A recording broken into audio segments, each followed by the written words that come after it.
Okay, we got to redo it. It's got my Percivals and my Wavels muddled up. I can't put shame on Wavell. He was a great general. Percival was the surrender monkey of Singapore.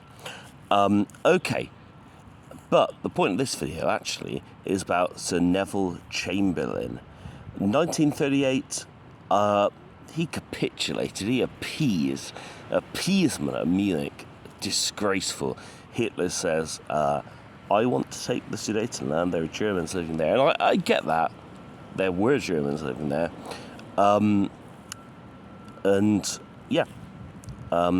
Neville Chamberlain says, hey, take it, have it. You know, we're not going to fight over this little bit of, foreign territory. Remembering the casualties of World War One. And that was a great mistake in history, wasn't it? Absolutely terrible. A shameful capitulation.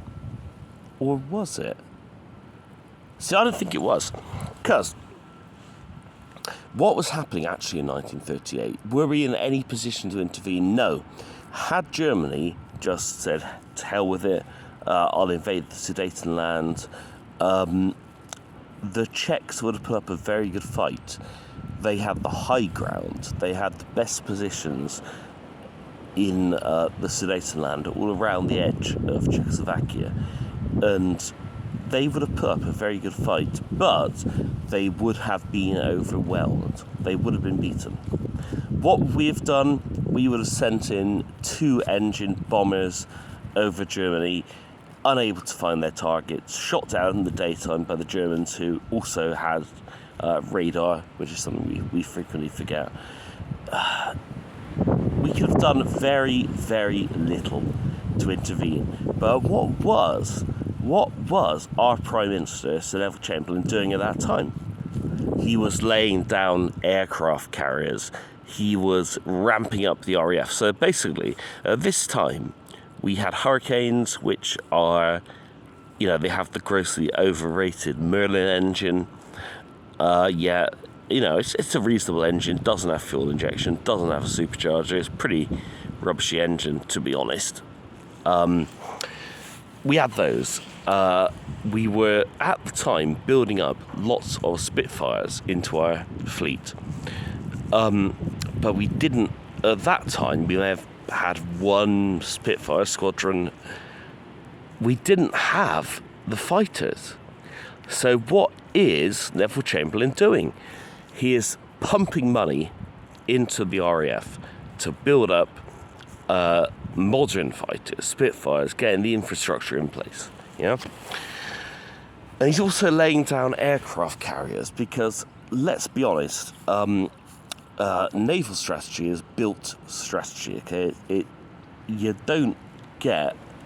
So 1945, okay, the British Pacific Fleet, we have 6 large fleet carriers, okay, and we have numerous escort carriers.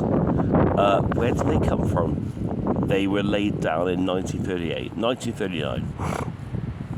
The work of Chamberlain, okay, pumping money into that. He knew we were impotent, we were powerless at Munich to do anything against Hitler. Okay, and so Hitler comes away jubilant. He's the cat that's got the cream. He's the cat that's got the canary, whatever. He is there in photographs, absolutely beaming. He's got everything he wants. But what he doesn't know is that he is a European power, okay, with a powerful economy, good manufacturing capabilities. He's fighting against a world empire with the largest fleet in the world that is currently laying down all these aircraft carriers. Okay?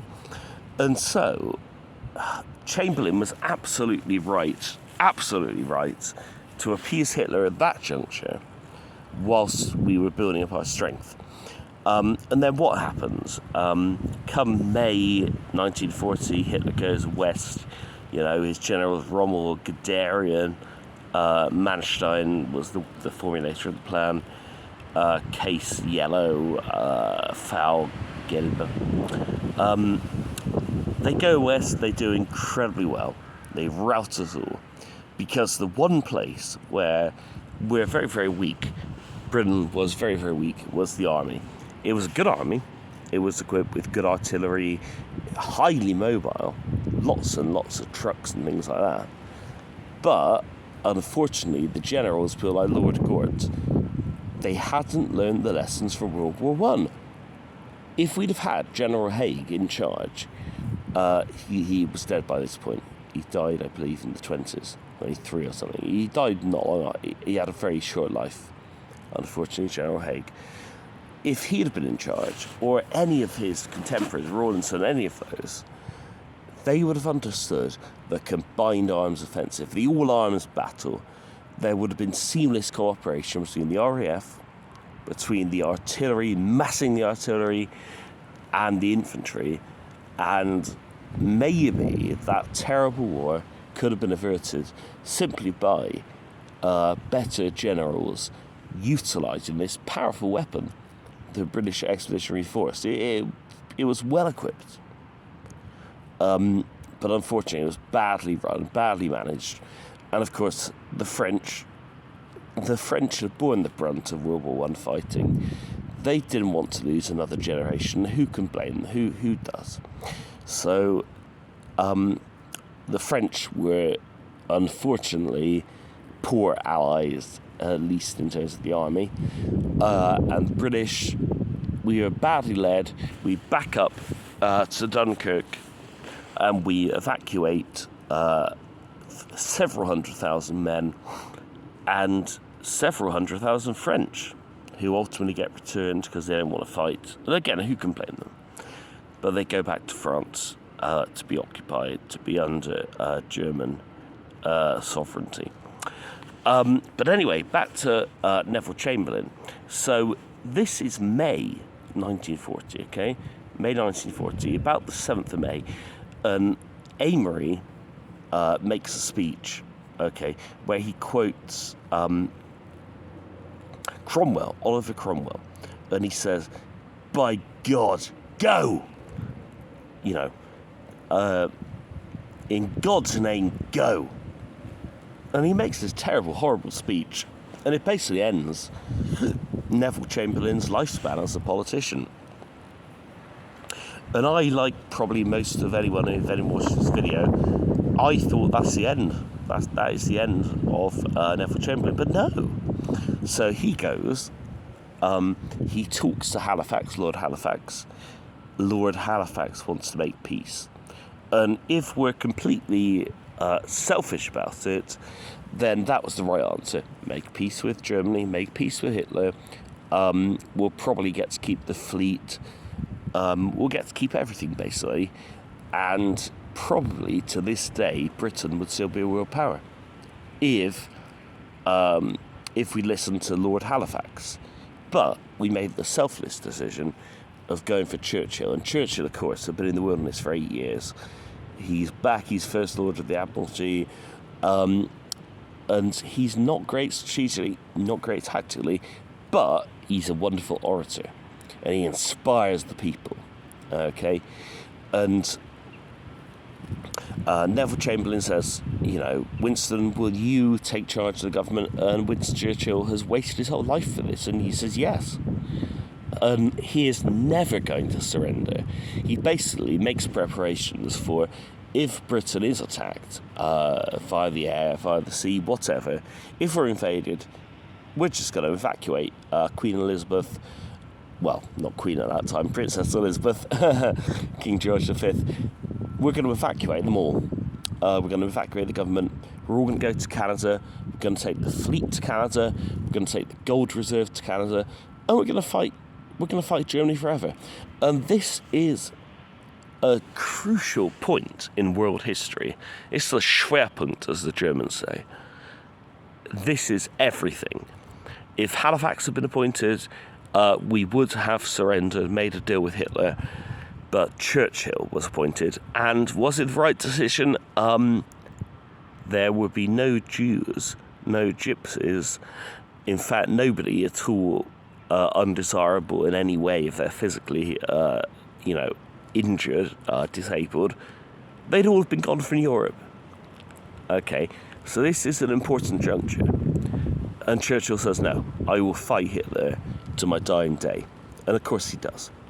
And he gets the premiership, he becomes the Prime Minister, and suddenly Britain is back on its feet. But how was it we were able to repel in those dark days of September, October 1940? How were we able to repel the German menace? How could we? They were sending over literally hundreds of bombers and fighter bombers during the daytime. How were we able to repel them? With those Spitfires that Sir Neville Chamberlain had commissioned. He was the one that funneled money to the RAF. And Stuffy Dowding, of course, Dowding being in charge of the whole fighter defence of the UK. And another person who has been much maligned with history, because he was a bit of a weirdo, Dowding. He was a spiritualist, and he used to think that his mum would talk to him from some cupboard or something. He was a bit weird. But he defended the country. And what is the highest object of any politician, anyone? It's to defend your people, isn't it? And Stuffy Dowding did that. And so the purpose of this video is really just to big up Neville Chamberlain, because, and I may not have mentioned this already, I thought that he was just gone, that Churchill ousted him, but no, he stayed there.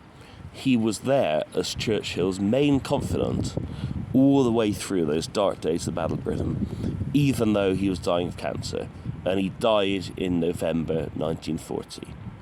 The cancer took him over, and he kept trying to send resignations. He kept sort of saying, look, I can't do it, I'm too ill, I can't be any help to you, Churchill, Winston. And Churchill goes, saying, no, you're indispensable. I don't care if you're on your dying, your sick bed. I need you.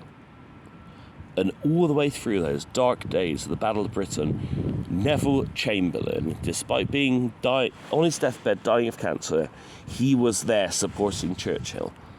And here's the reason that even today there are, 10 million odd, probably more, Jews in Israel, because Hitler was quite content to snuff a lot of them out. In fact, that was one of his main goals of World War II. The Holocaust really was an integral part of the war, not a periphery, an integral part. And it was that resolve showed by Neville Chamberlain choosing the right man, the one that would oppose Hitler rather than the one that would actually make peace in the form of Halifax. That is the reason that today the world is the way it is, and we can go through all the counterfactuals. What if Halifax had been appointed? Yes, probably I would have a Mercedes, well, maybe not Mercedes, I don't know. I'd have a nice car. I would have a beautiful house. We would have been economically much better off if we made peace with the Germans. But Churchill said no. No, this is an evil man who thinks we should murder everybody that's ethnically wrong, everyone that is handicapped, that is disabled. Churchill said no. Chamberlain said no. Halifax was up for making peace. And that it's tragic in history that Neville Chamberlain gets forgotten, because he, yes, at Munich he appeased Hitler and Hitler went away delighted, but he didn't really have much of a choice. But then when it came to it, after his funneling money into the various branches of the military service, after that came to fruition, he had the still. And even though he was ousted by a terrible speech by Amory, saying, for God's sake, go, that was horrible. Even though he was ousted, Churchill was the right man. Churchill did instill... Look, he may be a racist. I know that today he gets bad press, Churchill.